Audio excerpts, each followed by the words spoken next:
Hello everybody. Have any of you got a magnet at home? Sometimes they're very small, sometimes they're very big. A very big one will attract things to it and help you pick lots of metal up, and the very little ones helps you attach things to metal. A bit like my fridge magnet. That whole thing there on the back is magnetic, as is that little one and that little one. Look, if I put my metal flask up, can you see? They're quite happily attached to it. And it's fine.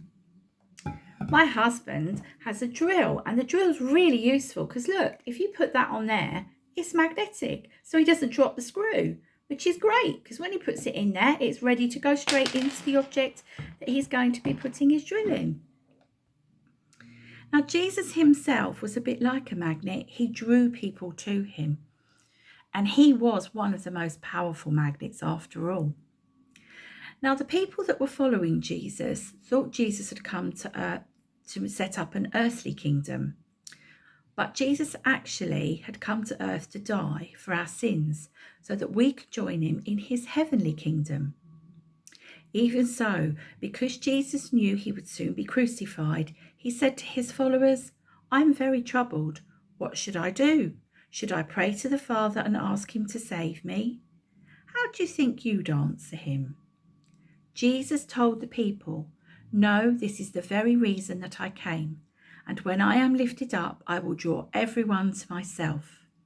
The Bible tells us that he told them that they would know he was going to die.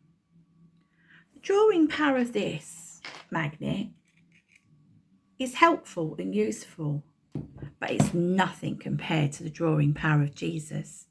When we see his great love, we're drawn to him. He willingly died on the cross to pay the price for our sin. And when we trust in him, we will receive the right to become children of God. Even after we've become God's children, we might still not get it quite right. And that's not pleasing, but it doesn't mean he'll stop loving us. He has the power to draw us back to him. There's no power stronger than the love of Jesus.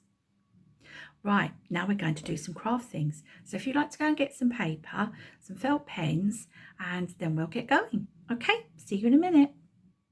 Okay, so there's a lovely big piece of paper there. And what I would like you to do is to write the letters that make up the word Jesus. So it runs down your page. Can you do that for me?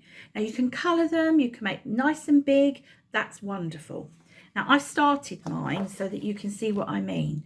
And then once you've done that, can you see I've written the letters for Jesus, and then I've drawn a big magnet with lots of things coming out to draw people in. Now there's something missing. Yes, it's the people.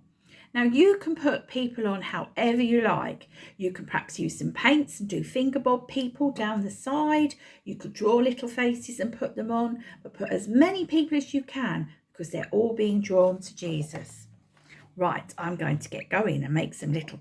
I've got an ink pad. You might have one of those. So I'm just going to put a couple of ink pad heads on my paper. There we go. Here we are.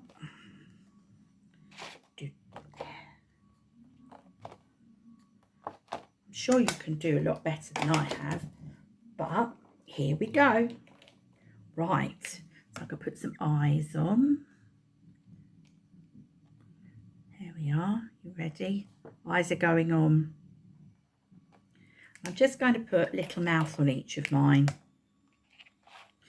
so that it shows all the people drawn to Jesus.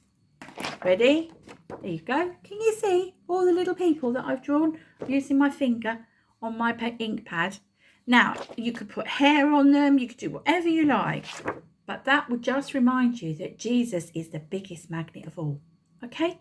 Take care, have a good week, and I'll see you next week.